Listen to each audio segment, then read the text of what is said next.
Əgər üzərində dağ boyda borc olsa belə, Allah onu sənin əvəzindən ödəyər.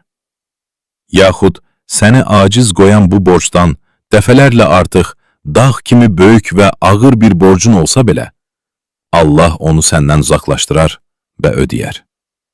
Borçlu insan soruşduqda, borcumun ödənilməsi üçün nə deyim, hansı duanı edim? Ona belə deyilir. Peyğəmbərin sallallahu aleyhi və səlləm Əliyə, Allah ondan razı olsun, öyrətdiyi, Əlinin, Allah ondan razı olsun da, azadlığı üçün sahibi ilə müqavilə bağlamış köləyə öyrətdiyi bu duanı oxu. Bu dua, ümmət arasında nəsildən nəslə ötürülmüşdür.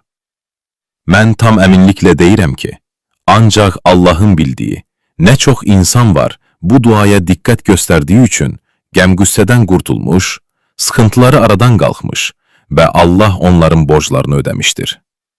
Dedi, mən deyirəm Allahım, məni öz halalınla kifayətləndirib haramına möhtac etmə.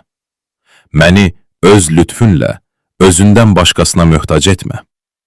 Sonra ona dedi, bu duanı təkrar-təkrar oxu. Peyğəmbər sallallahu aleyhi və səlləm də bu duanı belə öyrətmişdir. Biz də ona tabe oluruq. Bu dua hər bir müsəlman üçün, xüsusilə də borc yükü altında olanlar üçün olduqca iki böyük mənanı özündə cəmləşdirir.